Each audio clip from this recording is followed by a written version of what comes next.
Hey y'all, welcome to Keys to the Streets. And we are back with the latest current events. I got Tim with me. Hey Tim. Back again, like I never left. We appreciate you gracing us with your presence as always, Tim. So, y'all know we mix it up with interviews and then also discussing current events. Last week we had a guest on, and today, this morning, we just gonna catch y'all up with what's been going on in Black culture because it's been crazy. It's been wild. Weeks. What was that, Tim? It's been a wild couple of weeks. It has. So where are we starting? I think we need to start with the obvious, Okay. I think we should talk about Kevin Samuels. Yeah. What about him? How you feeling? Well, first off, Kevin Samuels did pass away at the age of 57. He passed away in his home a few weeks back. And ever since then, there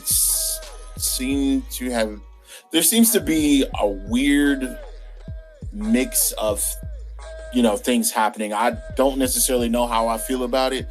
But I've seen people championing him and, giving him praise and, congratulating him on his fame. And really just, they're fans of him and what his content, the content that he provided. But I also see on the other end, I see people celebrating his death in a negative light. And that is very, I've never seen this before, I guess, because I never grew up, celebrating somebody dying, as far as like just another human being in general. So it's been very weird. I've seen a lot of people, saying, hey, I'm glad he's dead. He got what he deserved. And so that kind of, I've never been a Kevin Samuels fan. There's literally been two things that I agree on that he's ever said. And that's the whole, as much as men need to be held accountable, women need to be held accountable as well. And that, something that he said on Joe Budden's podcast is that you need to invest in yourself as far as like your dream. Like, don't let your 9 to 5 like completely kill your dream. Right. You need to take a chance, even if it's just, practicing or doing whatever it is that you like to do. 30 minutes out the day, you need to invest in that, and you really need to take a chance on that. And that is literally all that I've agreed with when it comes to Kevin Samuels. Well, I actually, I'm with you. I didn't think that it was cool. I've never really celebrated or rejoiced in anyone's death. Right. Even supremacists and serial killers. And I just think it's, a world of emotions, but right. I don't wish death upon anybody. Right. I also think with Kevin Samuels, I find it ironic that he was a Pisces, like myself, and like you, Tim. But we are the great philosophers of the world. No. Right? We shouldn't be. Our opinion should be ours and ours only. Right. But I do think that I even had a disagreement with my mom about this. Okay. And I've kind of stood on my own and chosen a hill that I will die on as it relates to Kevin Samuel and his Kevin Samuelites. Okay. But I do think that his rhetoric was very divisive. Yes. I don't think that he left a good legacy. No. But I also think that probably in his mind, he had time. And I just think this was a lesson of life comes at you fast. Right. You don't know what's going to be the last statement or last word or last conversation that you have with somebody. And I don't necessarily think that was this man's legacy when he set out to do this. Right. But again, I think that the things he said were so divisive to men and to women. It's really hard to really have fruitful dialogue when I'm on the defense immediately when we're speaking. Yeah. And like I said, my disagreement with my mom was that she said, oh, well, he said he had a lot of truth to what he was saying, which everyone said. That is almost everyone's argument in justifying the things that he said was, oh, there was some truth in it. And with that, I just say that even a broken clock is right twice a day. Right. I think with Kevin Samuels, the things that he said to me were so general, it was hard to be wrong about them. It was more about the delivery. He had his statements about high value men and things like that. But basically he was saying, if a man has achieved a lot in his life, then he has certain standards. Obviously, if a woman has achieved a lot in her life, she has certain standards. Right. And I think for him, we need to be realistic about ourselves in the dating and playing fields. All of that is true. Right. But I think it all boiled down to you are who you attract. Like the women who came on there, he would berate and demean, but they would come up there to be berated and demeaned. Yeah. So, and a lot of his audience were women. I would say the majority of his audience were women. Right. And I'm just like, when has anyone talked to you and been like that and been a constructive leader, an effective leader? Right. So I'm just like, clearly he played on people's insecurities. Right. And people who were not real with themselves about those insecurities. And they played in that toxic cycle. But it wasn't necessarily healthy. But it boiled down to some people think they look better than what they do. Right. In society's eyes, and thus feel they deserve better. And then they attract other people who think they in turn look better. Right. And we all just need to be real with ourselves. There's no lie in that. But, to tell somebody, rate yourself from a 1 to 10 and 7 can't be it.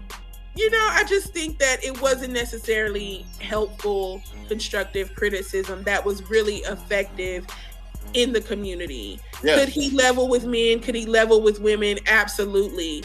And like I said, I don't think all of his delivery wasn't wrong. Like there were some people where I think he had okay conversations with, but I think in totality, it wasn't a helpful platform. No. What we fail to realize is that Kevin Samuels had been doing this long before his rise to fame. And he explains that all the time. If y'all want to do the research, you can. But he was a consultant. He was in the marketing industry. And, he started helping men. I guess, he basically helped men with their images on how, life, he basically became a life coach for some of these men. Essentially, yeah. And then he just basically took it to the internet. And so when he took it to the internet, we're in a pandemic, things start blowing up. Twitter gets a hold of it. You know how Twitter is. It blows up. It gets on Twitter. Now you have a massive audience. And within these last 2 years, I wouldn't say he's been helpful to the Black community. He's definitely been more harmful, in my opinion, than helpful.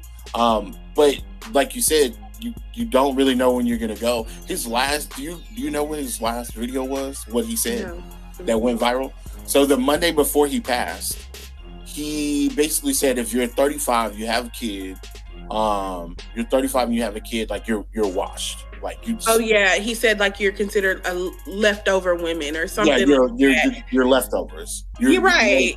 And I'm just like, that's terrible, because I know a lot of men that are 35.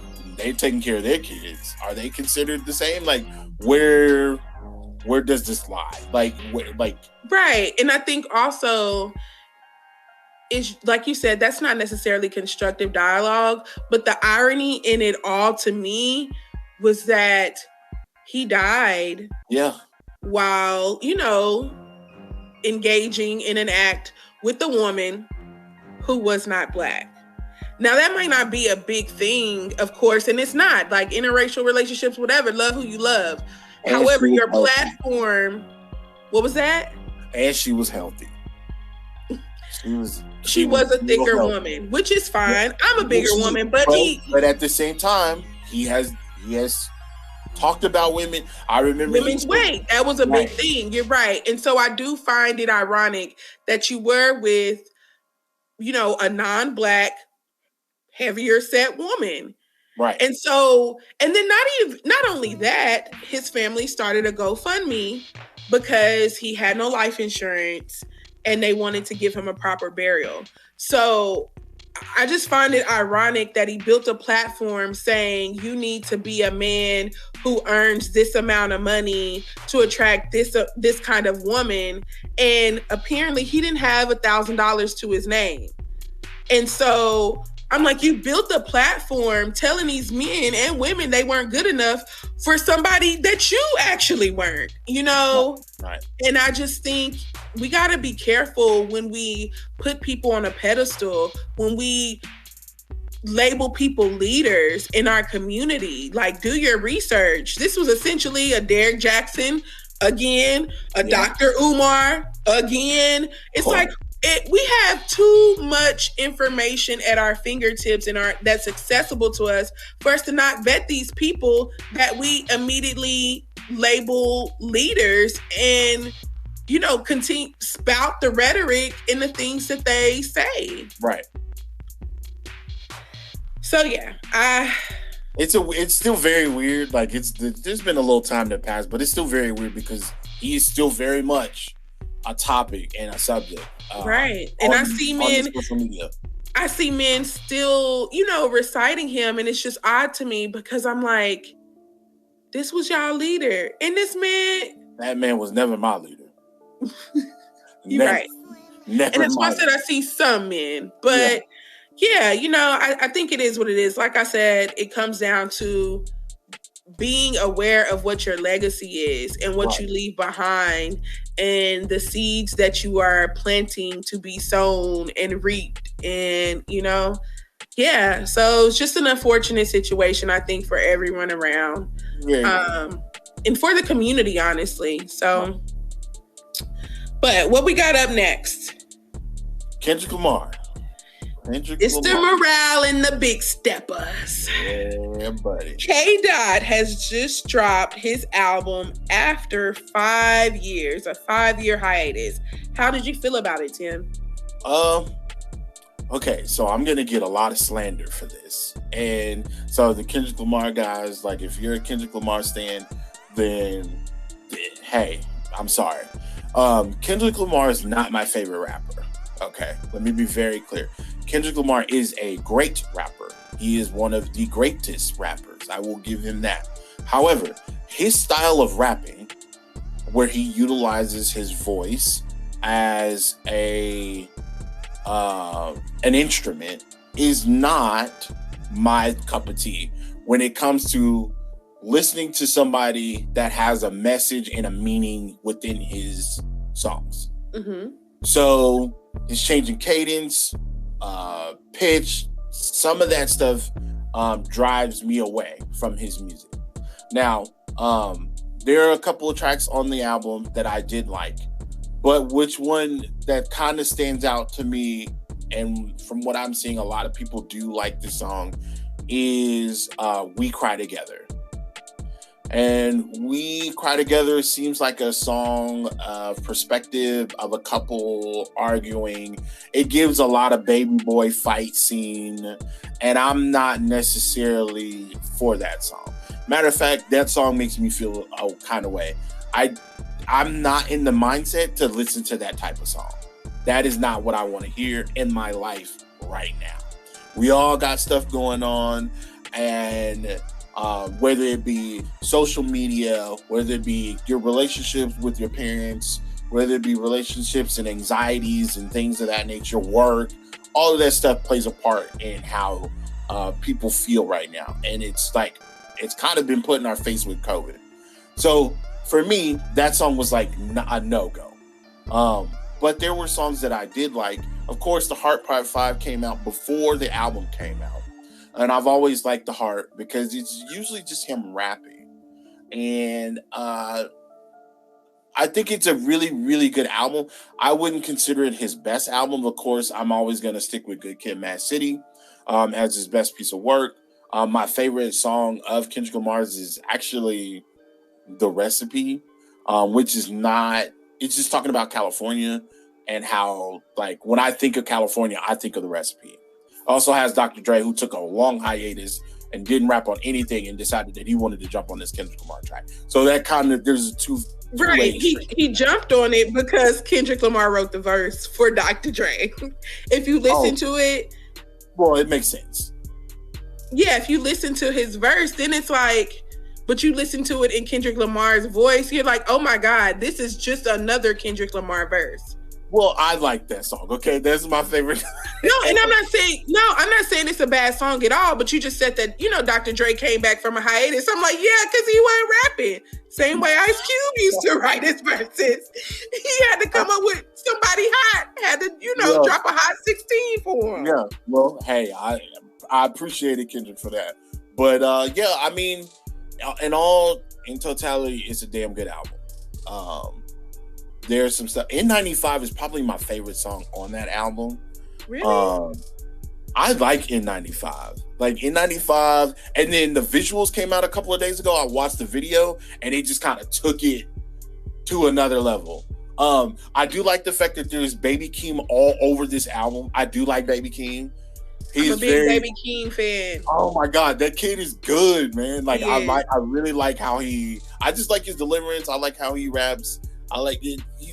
I don't know. I just really like him. I kind of was a fan of him as soon as I heard him.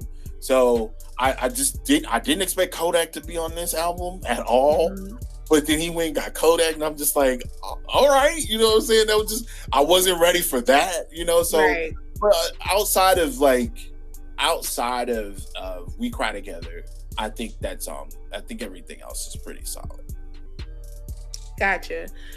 Yeah, I had mixed feelings about the album. Overall, I thought it was good. Really? Yeah, I used to be a way bigger Kendrick Lamar fan than I am now.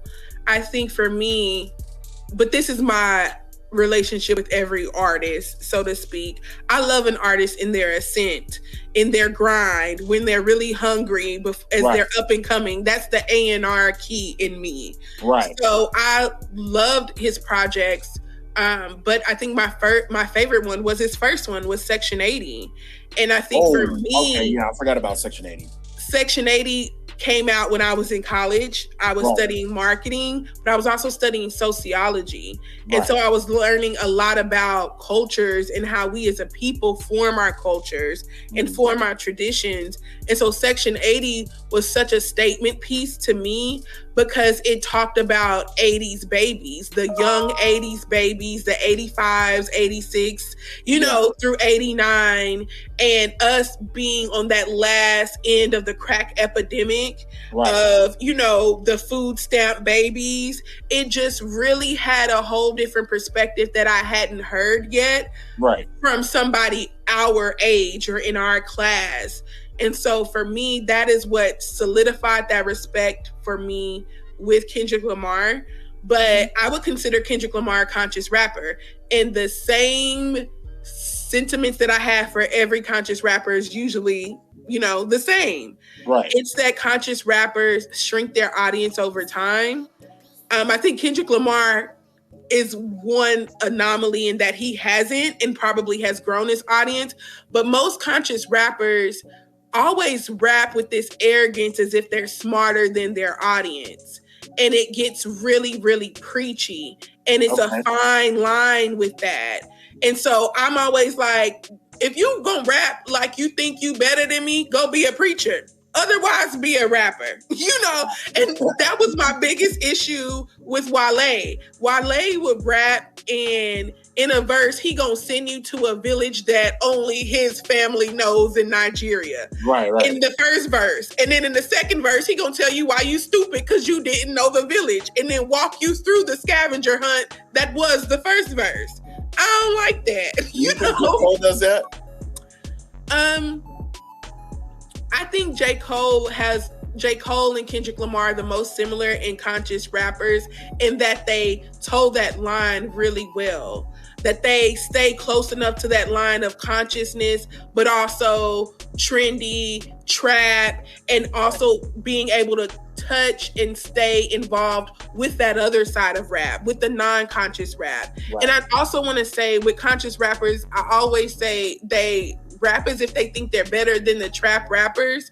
Right. And it's like, oh, well, trap rappers only rap about drugs, money, and women, but conscious rappers rap about not rapping about drugs, money, and women. Right. And so it's like you found a lane just like anybody else does. Right. And there's a place for all of that in rap. Like we forget that from the beginning of time, while we had, Dougie Fresh and, KRS-One who were really rapping, you also had Curtis Blow rapping about basketball. Yeah. So people found their lanes whenever they found their lanes. Yeah. You found your niche and that's what worked for you. Yeah. But it doesn't make you any better or any less than any other rapper. And I think that is what rap should always be about. I want to rap about what I want to talk about. Right. And so people say, oh, well, rap now lacks substance. It always did. It always lacked substance as much as it had substance. Yeah. And that is what rap is. Right. It is, I want to talk about what I want to talk about today. It might be me. What I find weird is that it's always rap that gets like heavily criticized about having substance, or y'all talk about women so much, or you talk about killing and jewelry and all this stuff, but no other genre of music, maybe R&B gets it too, but other genres of music never get this type of criticism. True. You get I've heard some nasty country songs. I've heard some nasty blues songs where they talk about some real. They get to it. They talk about having side pieces. They talk about having children with other women, like all types of stuff. But that never gets criticized because it's not of the culture. Right, it's not rap, too black. It's easy for rap and R&B, as those are the last and the blackest genres. Everything else has essentially been gentrified in some way. Right. So it's like, it's okay. Like we don't talk about Zydeco music just being sounds. Right. That aren't always the coolest sounds. No, it is some crazy stuff in that Zydeco music. If you go and listen to it, they be talking crazy in there.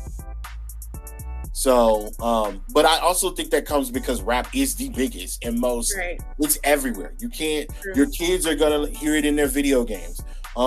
Your husband is a Steelers fan. He's going to the Steelers game. He's gonna hear Black and Yellow. Your wife goes to spin classes and she's on a Peloton and they playing. Tap in. Yeah, you hear Migos. Speaking of that, I heard about the Migos possibly breaking up, and that hurts my heart. But I don't want to get into that today. All right. But yeah, it's just like it's the biggest market, so I think it does bring a lot of criticism. Boy, I am struggling today. Criticism in regards to just that genre in itself. So I don't know. I agree. But all in all, I did like the album. I think I was talking to a friend about it recently, and she was like, well, he an old school Gemini. So I've had my issue with Kendrick Lamar has been that, again, the self-consciousness and the self-righteousness is sometimes there. Like, I didn't like Humble because I felt like you always want to humble black women. Everybody want to humble black women. And it's like he didn't realize sometimes how that could be divisive. And then I also took issue when he did All the Stars with SZA, and they basically had co-opted that artist Lena Iris Victor's work, a visual artist. After she declined to collaborate with them, either their team, probably not their team because they didn't probably have that weight, but Disney still used her work or used heavily inspired work, you know, and I just feel like... Are you talking about the actual video itself? Yeah, the video. Okay. That video was, man, that song actually, I would say that's actually one of his better songs too. Right. It's a great song. And the video was aesthetically beautiful. But that black and gold look, that was literally this whole visual artist's work. And it was inspired by her work. And, you know, me being on that visual art side and being a curator, I had just fallen in love with this artist's work. And she was out of, I think, the UK, a Nigerian artist, I think. Okay. And her work is just so captivating. The way she uses the blues and the golds and depict black people and black skin as this royal, like, deity. And so her work is amazing. I had just found her work and was like, oh my God, like, you know, I would love... And I had reached out to her. Why? Like, I really be shooting my shot at these celebrities. But I wanted to work with this artist. And so I reached out to her. Never heard anything back. But no worry. I know you big time. But so I was, you know, interested in her work. And then right after that, Black Panther came out. And the video came out. So when I saw the video, I was like, oh my God, that work is amazing. Y'all had to work with Lena, you know? Right. And then I'm saying that, literally posted it on my Facebook. And then days later, it's, oh, you know, all the stars basically, you know, stole this artist's work or used her work after she had declined to collaborate. Oh, wow. Yeah. So I'm just like, you know, it's this fine line. And talking to my friend, she's like, well, you know, that's the machine. I'm like, yeah. But at the same time, Kendrick Lamar's whole platform has always been so anti-machine. And so with that, he has this self-righteousness that exudes in his albums at times where I'm like, I disengage. But that's a personal thing with me. But overall, I think as an artist, he's a great artist. I think the way he curates his work is amazing. I think also he lays low. Like, he don't need the drama in the headlines. He's still one of those artists of, let me give you a solid body of work. I don't need to stay relevant by, you know, creating these TikToks or getting all these branding deals. He's on, you know, a real artist. He's an artist, I think. In that regard. And for that, I will always have respect for him. I think what my biggest issue, though, with that self-consciousness is that when he was coming up out of our age, you know, class, he's one of those leaders in what's cool to do, what's cool to say. If I'm, you know, against the machine and very woke, these are some of the principles that I take on. And I think that each time he drops an album, it's very finite. Like, this is what I think. This is what you should then think. And then the next album is different. And so with Mr. Morale and the Big Steppers, I felt that he dealt with like childhood trauma, which he always had, but he talked a lot about Black masculinity and how men can be softer and men can love. And that dichotomy of being strong and, you know, that, but then also having a softer side. I think he grapples with that throughout the album. Yeah, he talks about it in Fatherhood. Exactly. I think also, I had never heard him say anything about phobic, being homophobic, transphobic, any of those things. And he's very vocal about that in this album, talking about his experience with his aunt who's trans, and, you know, who's now a trans man. And I had never really heard him talk about those types of things. He touched on cancel culture and how sometimes you don't need to let your personal opinions out like that. You know, that can make or break you. And like you said, I think in N95, I liked N95 because it had that symbolism. Of course, you know, the N95 is one of the best COVID masks, COVID protecting masks. So it was kind of like, unmasking so many things. How many of these things are an illusion, and how many things do we just do to be performative, right, as opposed to how we really feel? So I think he grappled with a lot of things. He also talked about, dating interracially, which I thought was interesting. I don't think he's ever really talked about that before. No. And I think his wife, isn't Black. And she's not? I don't think she is. She looks really Black. But really? I mean, to me, she just looks like, I mean, I'm stereotyping here, but she looks like a California girl, the hair, the big hair, Let's see. Yeah, and let me also chime in on while you're doing Google this. Because I want you to see what I'm looking at. Okay. What do I need to look up? Just Kendrick Lamar wife. Okay.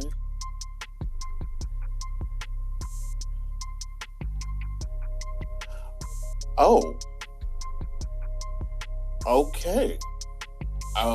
Well, from the album cover, she looks very. She looks really ambiguous. Like she could be culturally ambiguous, for real, for sure. So I'm not sure about that, but I think I don't know. I don't know. And I say that because I was talking with my friend who actually, used to live in LA and is an artist, and we're in some of those circles, and she also informed me that she wasn't Black, which I also just grapple with that whole concept of being pro-Black and then dating outside of your race. I think I've not settled on my feelings about it, but I often wonder that, how is that the case? Right. No, I totally agree with you. It's just, it's funny because Kevin, the same thing with Kevin Samuels, the same thing with Kendrick Lamar. It's like Dwayne "The Rock" Johnson. Like they have these, they preach, they're these men of color, because the Rock is a man of color. Right. And they reach this status, and then the next thing you know, they either drop, like, to me, I hate to bring The Rock up, but he just sticks out like a sore thumb. You come into this platform, people hate you, you embrace your Blackness, people love you, and then you get to this point to where you're such a superstar that you scrub your Blackness away. Right. And you just become this entity. And then, that confuses people. It confuses the hell out of me. It confuses our community. It really does. It really does. And so when you have people like that, and this may be this may be me overreacting or overthinking, but this is just this is my thought process. It is very confusing. And for me, I still feel young. I'm in my 30s. I still feel young. And it's just like, here's these men of color that's got all this power, but they're not dating anybody that I'm dating. They don't women don't look like the women that I'm dating. And that takes me back to Kanye. Yeah. Because it makes me think of Gold Digger, and he says when he get home, he leave your ass for a white girl. And I'm like, but you did that. You did exactly what you said. Foreshadowing? Were you basically trying to test the waters to see how we felt about it? Right. Or did you not expect that in your own journey?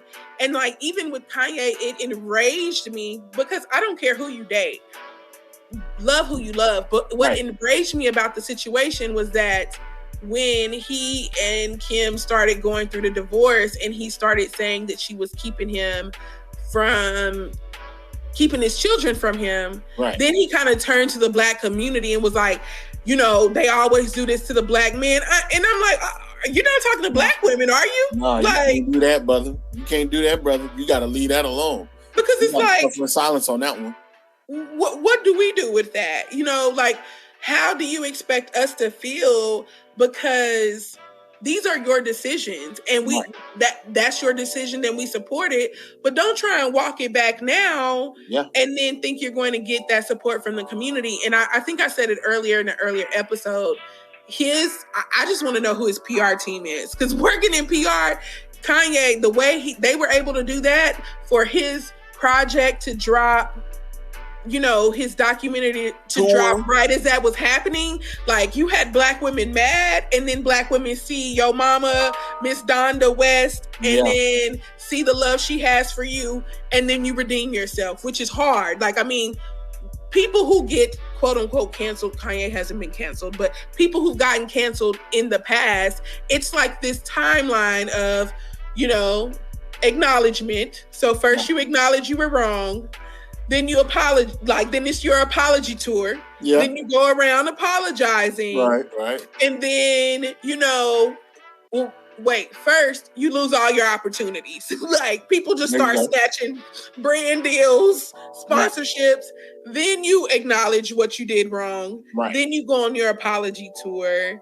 And then you slowly start easing your way back in. Don't want to cause no waves. No, not at all. You know, just easing your way back in. Yeah, you might pop out a little bit, do it here there. And then, you know, a year and a half, 2 years later, you back where you are. If not a little bit, couple of notches higher, because you've redeemed yourself. Yeah. But Kanye, he sped up his timeline. None of that. Right? He didn't lose no brand deals. He didn't lose no money. He was cussing people out on tours. He was selling out shoes. Right. Matter of fact, in the process of him going through that, he struck a deal with the Gap.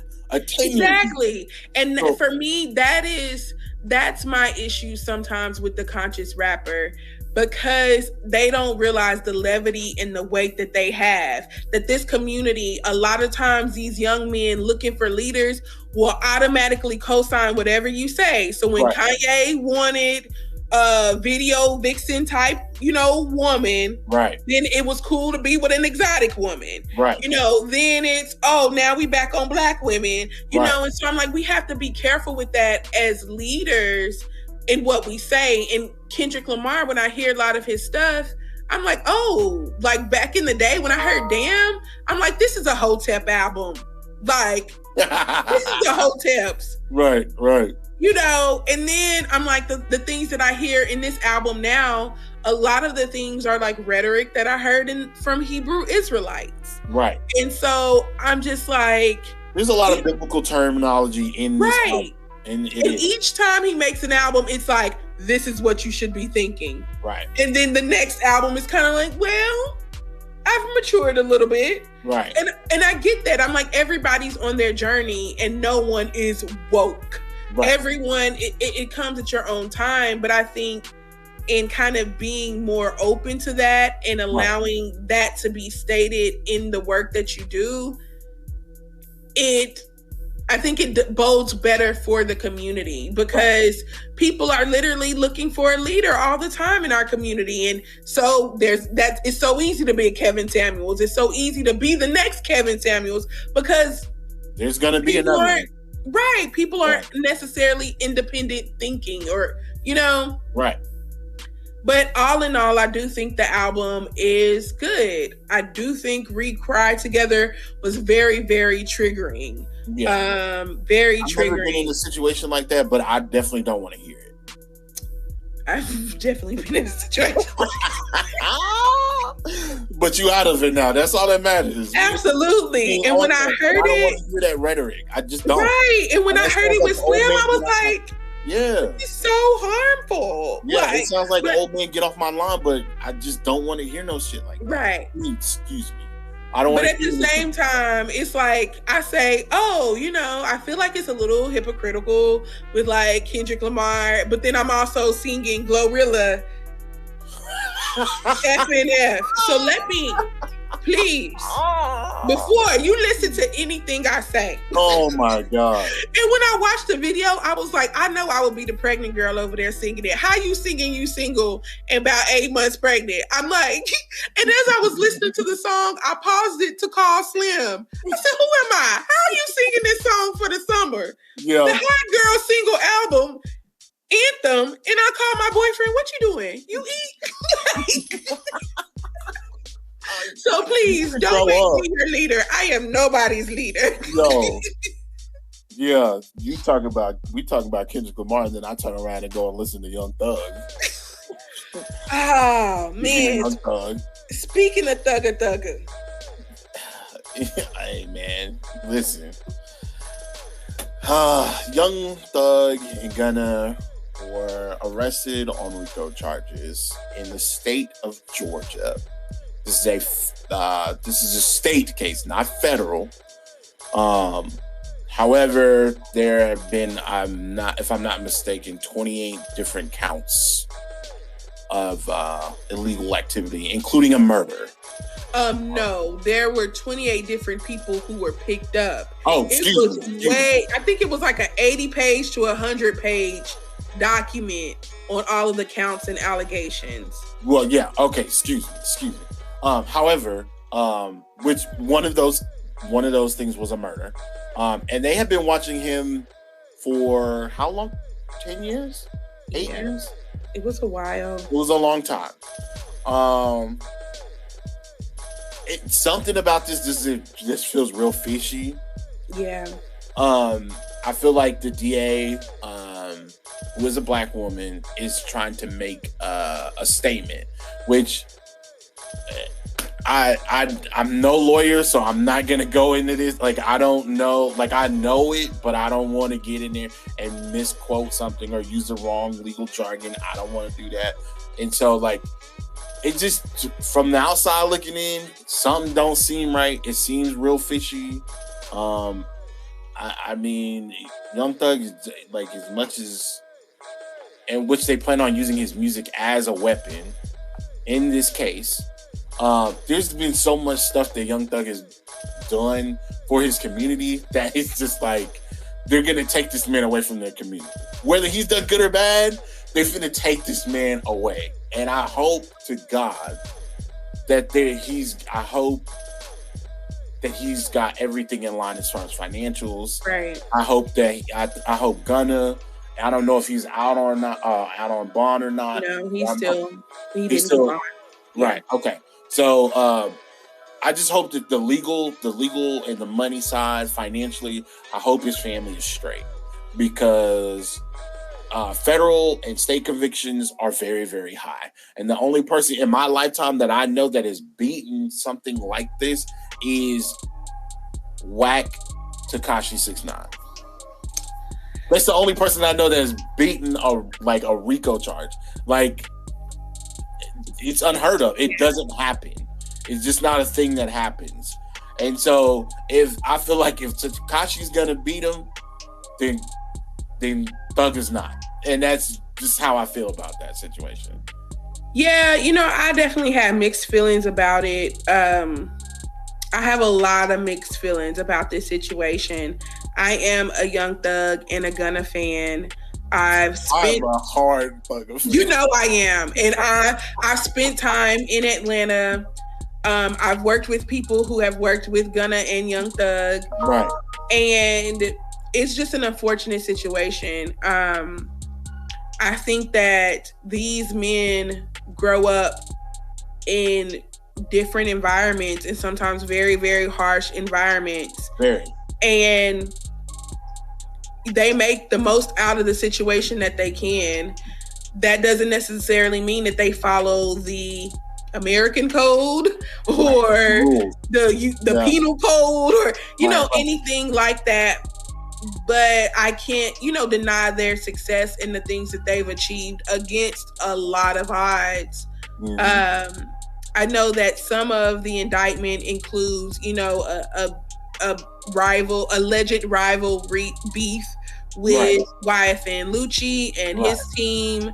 I think they said recently it could have been up to 50 murders tied to That's wild. This team, YSL, and they're using YSL, the label name, and saying basically it's RICO and operating as a gang. Right. And it's just really unfortunate.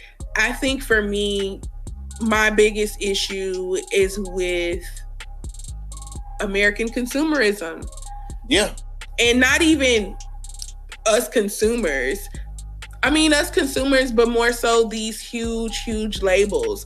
I wonder how they are going to come behind, or if they're going to come behind these artists, because they are the ones who capitalize the absolute most from the violence, from the music, from everything that spawns from the things like this. So I just think it's really unfortunate if they don't get that support. I hope they get a fair trial. But I do think it's hard knowing some of Atlanta's culture. I'm also just not totally comfortable in speaking about a lot of it. Yeah. But honestly, in Atlanta's culture, this is how a lot of them come up. Like some of these men, you say it's a gang, but they hang out together. One person gets on and make music, and then the next person gets on and makes music. But these men, until they make money, they are in legit money. A lot of them are in the streets. And there's going to be beef with that. And they handle it how they handle it, and it's just unfortunate that they're charging them with all of these things. And like I said, I hope they have a fair trial. I worked with an artist, now it's 2022. Back in 2018, I, was working with the team, and one of the artists got RICO charges and got picked up when I was going down there to meet him in Atlanta. Wow. And to this day, he has not been gotten out and has been fighting, those charges. And that's Rallo. And it's just like, dang, and hearing these stories, I didn't know, working, with Rallo's team or anything like that, who he was. I met him at South by, and I'm like, oh, this is a rapper. He's a rapper like Austin rappers who rap in their closets and stuff. But no, this is a whole different level and caliber.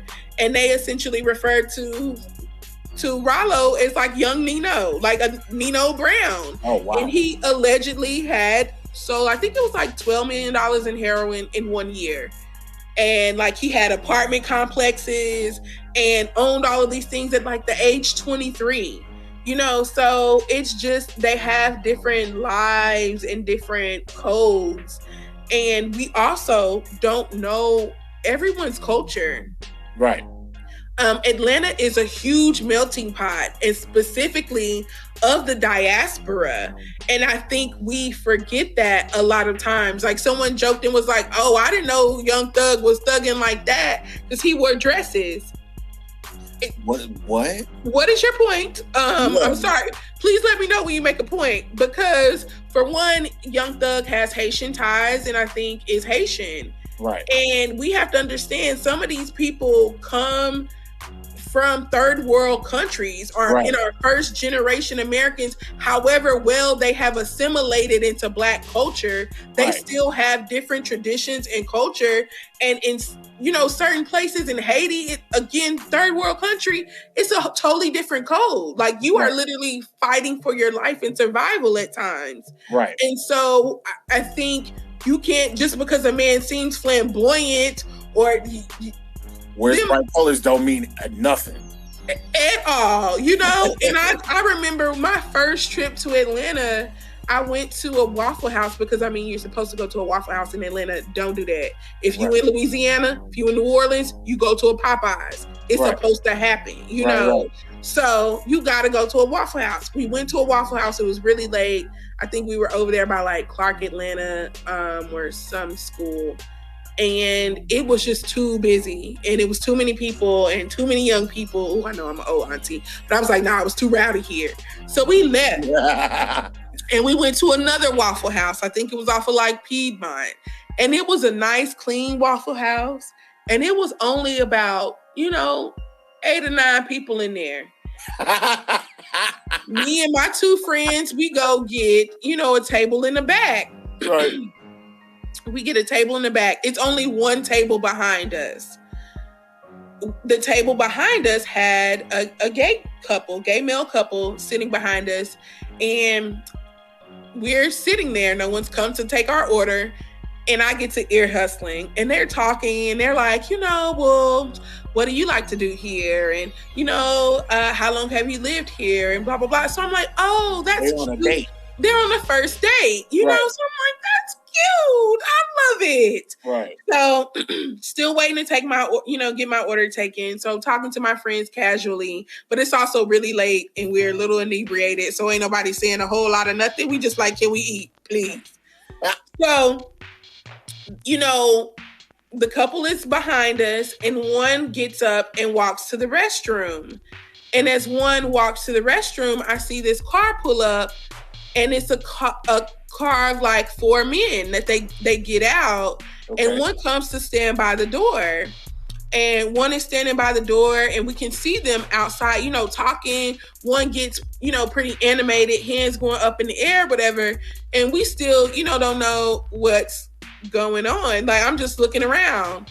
Oh, boy. And then basically one is standing at the door. The other 3 walk in. Oh, no.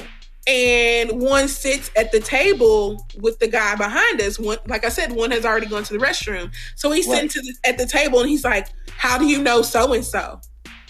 And he's like, huh? Boy. He's like, how do you know so-and-so? And he's like, oh, I met him at, they met on an app or something. But basically, this was his boyfriend.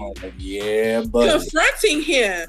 And so we sitting there and they taking our order down, but I'm like, what is going on? Please move me from this. Okay. I'm like, what the hell is going on right now? So then the man come from the bathroom, and his whole face is like, oh my God, I'm so caught. So they get back there, and they're all sitting down, and like his little crew who walked in with him just standing up, like looking. Uh-oh. And they like, so what's going on? And he's confronting him. And I'm like, this is happening behind my back. So I can't see everything, but you don't want to just turn around and look. So I'm like, what's happening? And then to the side of me, you know how they have like the little bar area of the So some of the crew is sitting at the bar. So then the food comes out, their food. And the food comes out, and one of the friends grabs a little butter knife and put the butter knife up to the neck of the boyfriend. Oh man. And they just start squabbing. Like they are fighting behind us.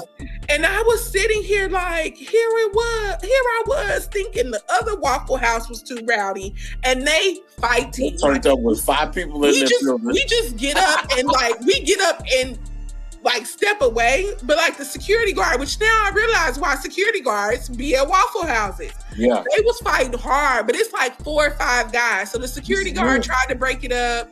The Waffle House employees, shout out to them. They don't get paid enough because they be breaking up fights. They were breaking it up. And, like the security guard told them they had to leave. So the little crew, they left, with their little ripped tank tops and halter tops. But they was out there tussling, okay? Yeah. So they leave. So the couple's still there and they just quiet now. And when I tell you, somebody on that Waffle House team went and played Kirk Franklin. I was just like, Atlanta is a different place. Atlanta is a different place. So don't think because a man is flamboyant, because a man is gay, that he will not fight you. Yeah. They will put their purse down and they will whoop your ass and then pick their purse back up. And go about their business. It's like you can't underestimate people and where they came from. And a lot of times I've noticed that, I have gay male friends. I have gay friends, period. That is a chip on their shoulder of them being tried, but especially with Black men, because you don't consider gay men masculine. Right. They will whoop your ass in that halter top. Yeah, they really will. They really will. Fishnets and all. Yeah, I've seen it. I've seen it up close and personal. So I'm like, dress or not, like Griselda Blanco, I'm sure she wore dresses. Like, y'all gonna stop making it seem like just because we don't portray or have a certain amount of testosterone that people can't be cutthroat. People are all dealing. Yeah. Well, I mean, since we've been talking about Atlanta, let's cover what happened that was positive. Good. Right? And free Thugger and free Gunna. I pray that your families are safe. I hope that you guys, again, got your financials in order so that if something does necessarily happen or, unforeseen and happens, that your people are safe and are taken care of for the rest of their life. But Gunna gonna tell. Gunna is gonna tell. Let me tell you. Gunna had Chloe Bailey, dog. He want to get home. He want to get back home to Chloe Bailey. He's like, look now. Like, I done gave up that narcotic now. Yeah. He's trying to go back to his life. Yeah, he trying to be with his little tight pants and Chloe Bailey. Okay. You ever see that video? Yes, I did. He was in them little tight. That man's pants was tight. He had on some football pants. He really did. And I said that he gonna tell, and people, I be half joking about it. But I mean, I would tell. Chloe Bailey, jail. Chloe Bailey, jail. Right? I think I'm gonna pick Chloe Bailey. Right? I'm like, I get it. I wonder if she calling him in jail. They gonna be the new B and Jay-Z, and they gonna have to do a Bonnie and Clyde part 3 when he get out. I don't even know why they playing though, because they know Atlanta rappers, when they go to jail, they stock always rise when they get out. Oh yeah. Gucci made his best music in jail. Gucci Mane was in jail his entire rap career. When Gucci Mane got out, man, that was like a holiday, boy. I remember that. Yeah. It really was. I'm like, it's Woptober. Oh my God. Just the hugest love for Gucci. If I like that, he's on my bucket list as far as artists to work with. If I work with Gucci Mane, I probably would never work with an artist again. Like Gucci Mane and Rihanna, one of the other, then I'm good. Like I would never want to work. Like my job is done. I feel like you would have a great time working with Future though. Like I feel like y'all would connect on so many levels. On so many, let me tell you, on so many levels. Aside from being a baby mama, but all the other levels. Man, I'm a Future stan. So many people, specifically women, hate him because he got like 9 baby mamas and 10 kids. Right. I get that, but what I don't understand is Future is who he is through and through. Right. Future wrote a song and said, if I cheat on you, I'm never going to apologize. Well, you know who that man is. You know who he is. So, if he cheat on you, he ain't going to apologize. So, if he has a kid with you, he probably ain't going to raise it. Like, it's not too far off. So, ma'am, my sis, what decision are you making going into this? Yeah, I'm gonna change him. See why we okay. There's 9 of them that thought that I'm a changed man. Look at the range, man. Look, but Sierra got smart. Sierra was like, I'm not with the riff-raff. Russell, come save me. I'm out here. I'm out of here. And I love that for her. I love that for her and Russell because they bettered each other. Shout out to Sierra for being on the Sports Illustrated swimsuit cover too. She looking amazing. I'm like, 3 kids, where? Yeah, can't tell. And people wanted to body shame her because she was slim, Now I'm like, Sierra is a beautiful Black woman. Like Sierra took a lot of criticism. People say Sierra was a man. Right. She do got some big feet, but I got big feet. We a big feet crew. We a big feet duo. Big feet, what I'm saying? But I mean, come on now. If you're that beautiful and the drawback is you got big feet. Exactly. I'm like, she's tall as hell. Yeah. But Sierra is the only woman who can walk a runway and then go run at the White House and hit the gritty and catch a play from Russell Wilson. Like, literally the only one that can do that. And I love that for her. I love that for her. Another, what do they call themselves? ATLians? Do they call themselves that? That's right. Yeah. Okay. Yeah. Well, speaking of Atlanta, you want to talk about what happened over the weekend? Oh, yeah. So, slutty vegan owner Aisha Pinky Cole, a lot of people know her as Pinky, She gifted Clark Atlanta grads with an LLC. So every graduate of that class received an LLC and walked away as a business owner. Mm-hmm. Now, I mean, a lot of people praised it and I praised it too, but I'm like, if I know one thing about Atlanta, it is also the home of the scams. So super scammers. Okay, but Atlanta got 9,000. You know what I'm saying? Like, but Atlanta, like, it's the home of the hustlers. Like, it's a beautiful city, right. And going out there and seeing how people hustle, how people make it, it's right. Amazing. But I always joke, people in Atlanta, you got a full-time job, a part-time job, 2 scams, and a hustle. Like, they doing something. They still and an Airbnb. They stealing meat off their truck. They using that apartment that they homeboy used to stay in that they didn't move out of. They using that as an Airbnb. Okay, but no, I like just shout out to Pinky. For one, she went back to her school to do it, which I think is amazing. Very dope. But she's only a year older than me. Like, Pinky is 34 and she now has $100 million company. She just recently raised $25 million in seed funding, which is amazing because we also talk about how hard it is for, Black venture capitalists and Black people to raise funds for startups and for companies. And so I think it's amazing that she was able to do that. So shout out to her and her team. Do we know if her restaurant is going to make any push towards Texas? Is that a thing? I think in a city like Austin, it would be extremely, extremely popular. Not with us, but with the other people as well. I agree. And it's crazy because I actually have, I've done some work with them in the past through a team that I was collaborating with, but I just got their brand director's phone number. Nice. And so I do think maybe I'll reach out to them and see, because Austin is a prime location for a slutty vegan. Right. It's, like, people would eat that up. For one, their branding is amazing. Right. And I think it's just a cool culture. It reminds me of back in Waco when I was at Baylor and we had Fat Ho Burger. Right. Fat Ho was a thing. And it's a thing again, which I think is cool.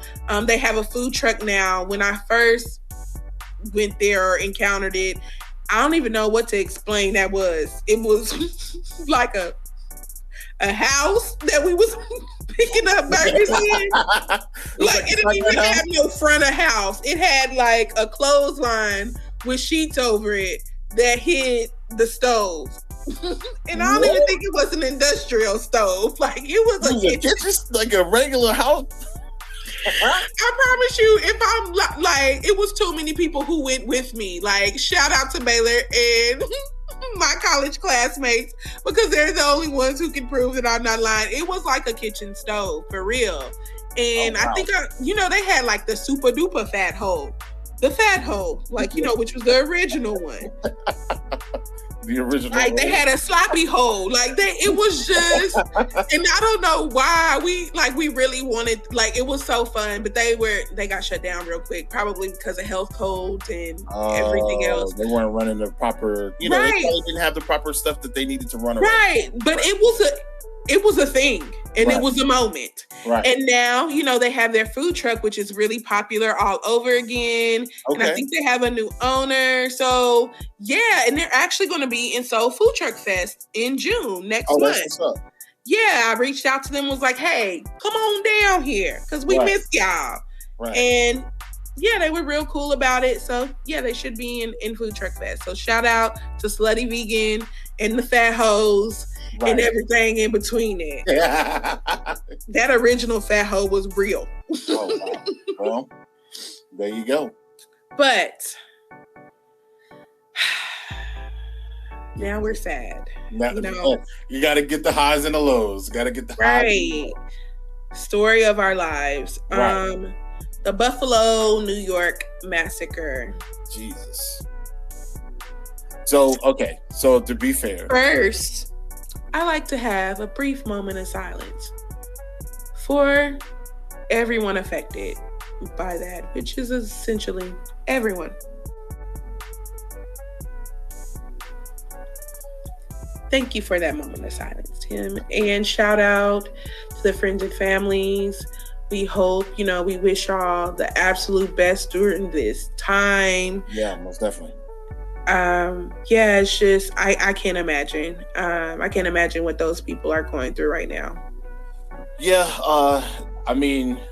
there was a joke. I can't remember what comedian made it a couple of years ago.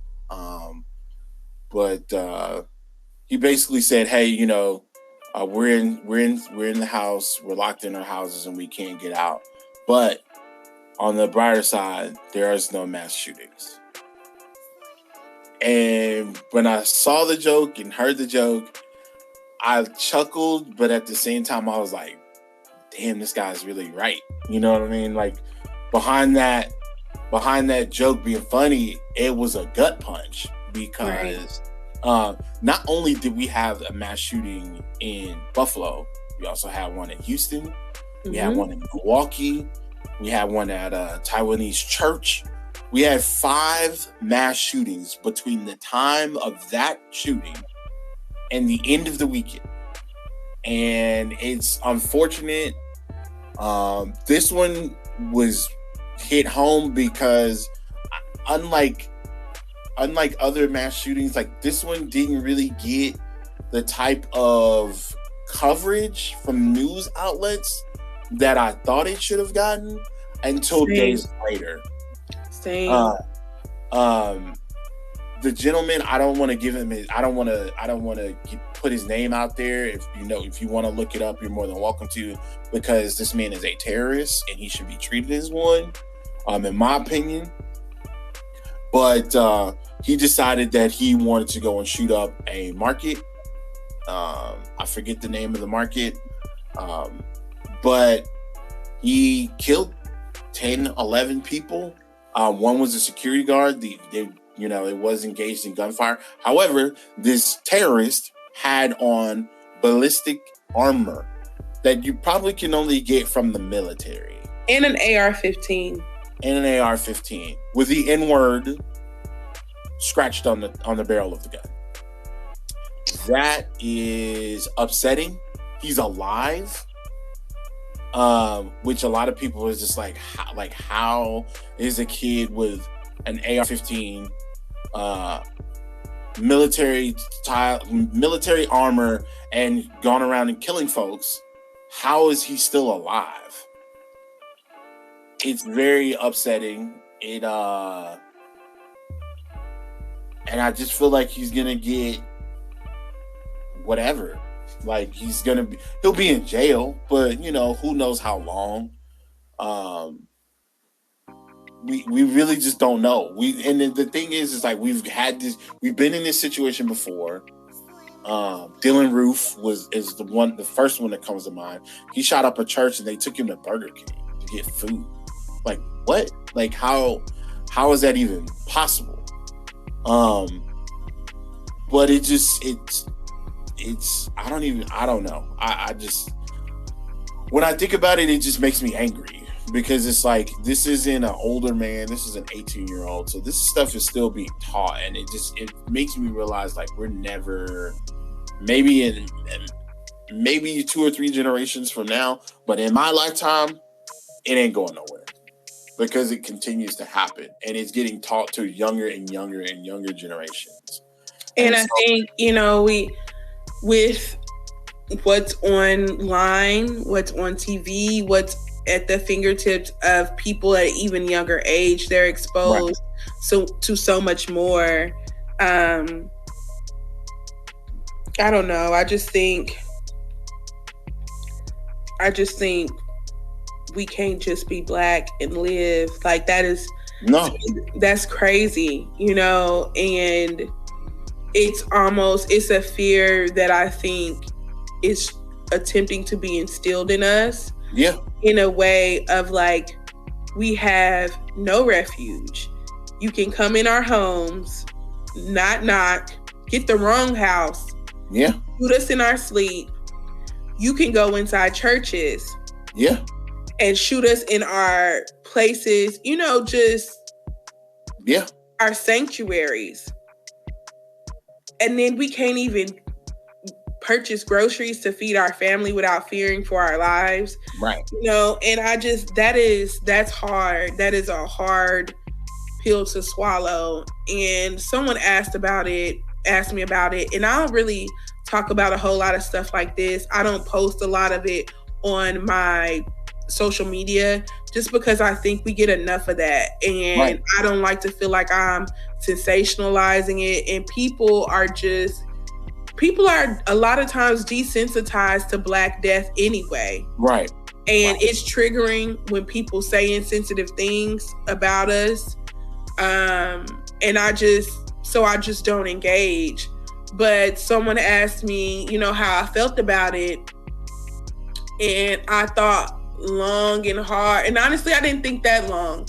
I was just like, this is why I'm not necessarily 100% for Black-owned communities or townships. Right. Things like that. Because I'm like, we almost are safer in proximity to white people. Right. Because you fear hurting them, not hurting us. Right. But you fear hurting them. I'm like, why try and get a Black-owned town or community? Like it couldn't be another Rosewood or another Tulsa, right? Or Black Wall Street. Like I don't know. Like I just think, or it couldn't be another Seneca. It's. I don't know. Like that's what's scary to me is that now it's like, I don't want to live in a predominantly Black place for this reason. And that's messed up to think that. I think so many other communities and, races and ethnicities are allowed to, have these communities and it not be a problem. You can have a Chinatown and, they have a place that might be predominantly Indian, but it's like, we have to give that pause because you'll go in and shoot 10 people and then it's not even being televised like that. Yeah. I mean, it's crazy because like, I didn't really see anything in regards to the shooting on TV, like national coverage until like maybe 2 or 3 days later. And then, when I gave my opinion or whatever, they responded and was like, well, yeah, that's why I think, a lot of Black conservatives and a lot of us are trying to push, us having guns and being able, licensed to carry and all of those things. And I'm just like, why? Right. Like I get that. And I think that is a very valid understanding of being able to protect your family. Right. But does that not put you at even greater risk? Because those same gun laws don't apply to us. Yeah. They're not for us. They're not made for us. Yeah. And, he just get pulled over for a break. I think it was a brake light. Yeah. And you ask him if he has a gun. Yes, I'm licensed to carry. I have a gun. And you still shoot him. Right. And he poses no threat. So it's like, if we already can make you fear for your life, if we just charge you or do, like, what is that with us being armed? Now we Black and armed. Now we double armed in their minds, Double negative, yeah. Right. So it's unfortunate. And I even told her, I said, these were people, people got killed who worked there. I think it was like 4 people who worked there were killed. Yeah, including a security guard. Right, and they Black people. The only person who had a gun was the security guard. Right. You can't tell me that if I'm a cashier at Dollar General and I'm licensed to carry, Dollar General gonna let me have my gun in there as a cashier. Right. So it's like, what would them being able to be licensed to carry have done in that situation? And then nothing pissed me off. Like the woman, did you hear about the woman who called 911 and the lady hung up on her? No, I didn't hear that. That's a lady called 911. A black lady, I think her name was Letitia, called 911, and the lady got frustrated with her and said, "Why are you whispering?" and said something else and hung up. She was under the counter trying to call 911. It's like, damn. So she then had to call her boyfriend, who then called 911. Wow. So that lady, whoever answered the call, the dispatcher, 911 dispatcher, has been placed on leave. And they may have already let them go or something. But yeah, they were investigating it. And I'm just like, we can't even call for help. Nope. Why am I whispering? Right. That's terrible. That's trash. I don't like, I mean, it is hard to keep jobs out here and it's hard to get jobs out here. But I really hope because she dropped the ball. She dropped the ball. If she would have exercised a little bit more patience, she probably could have saved way more lives than the lives that were lost. But she got frustrated and decided to turn a blind eye to it. And that is going to be with her forever. Yeah. So, again, I understand why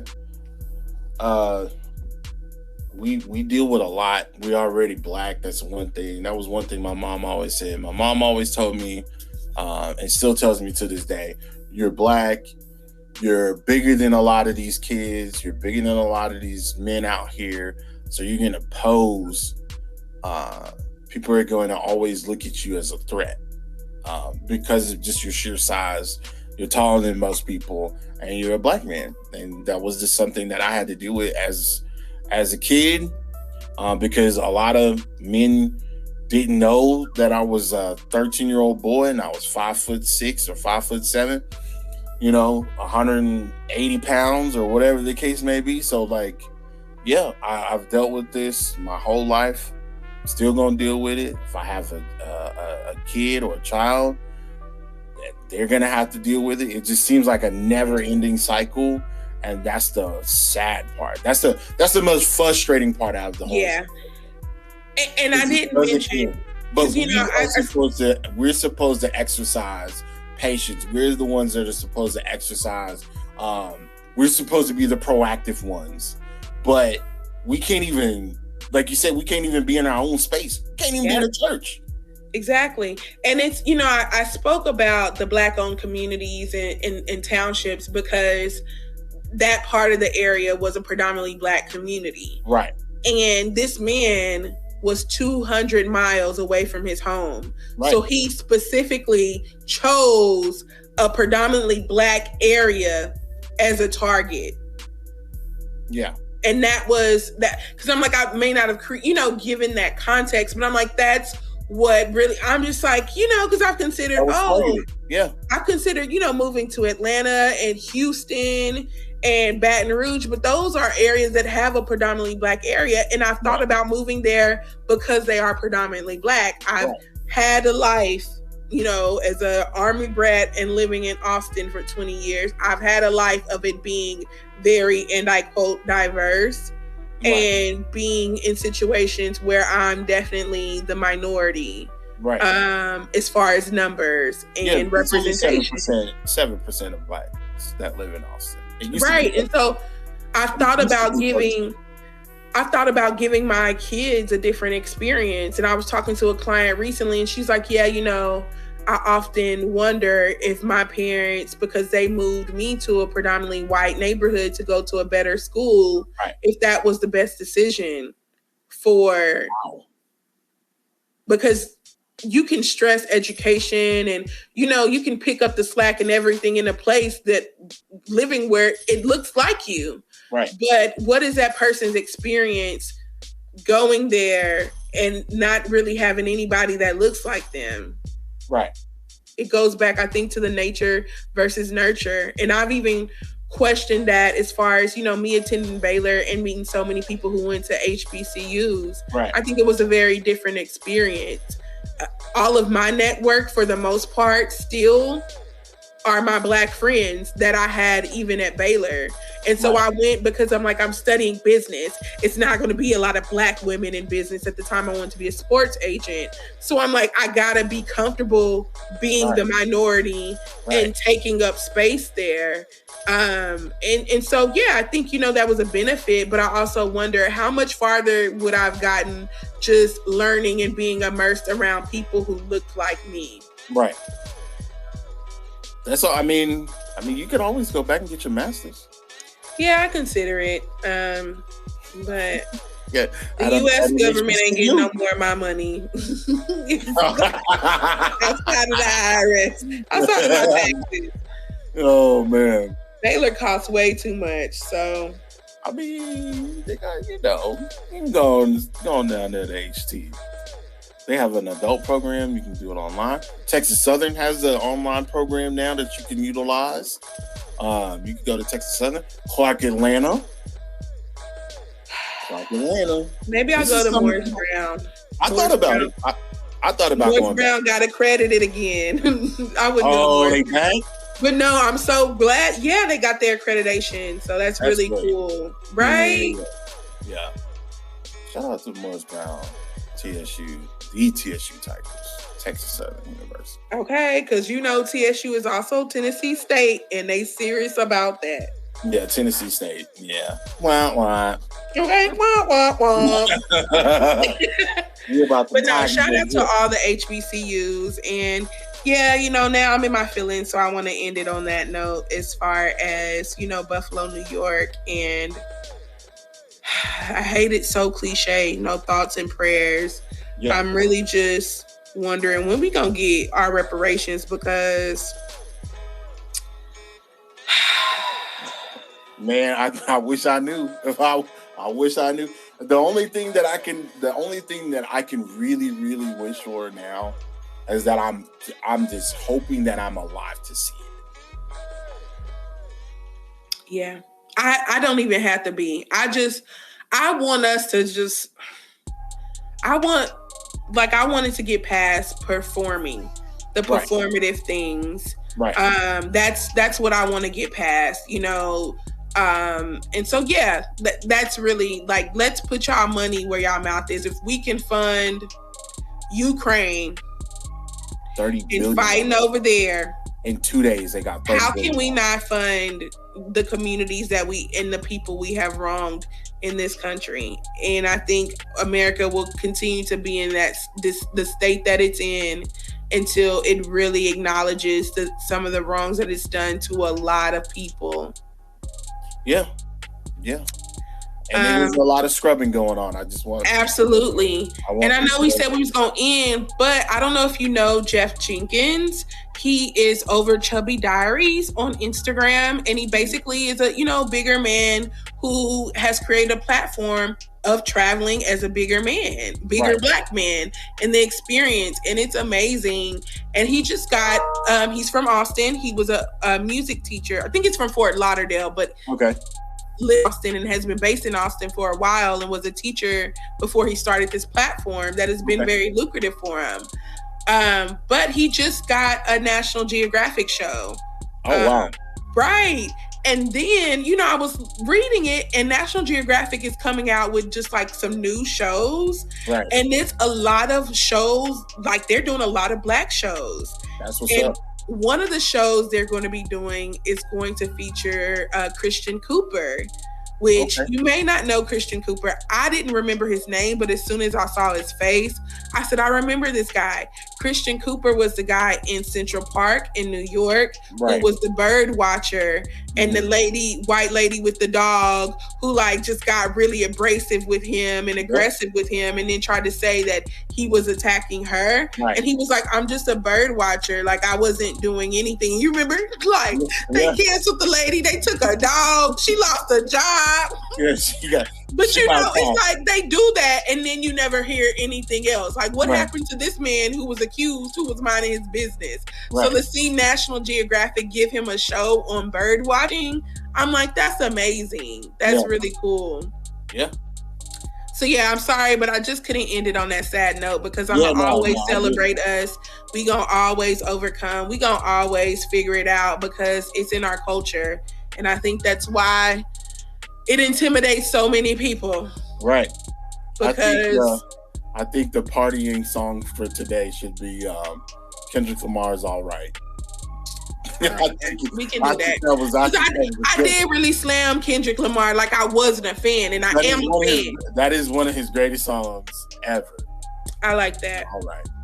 So, and maybe Fatherhood. Maybe we'll just do we could do 2 songs from him. Yeah. On our shortened version because we went way too long.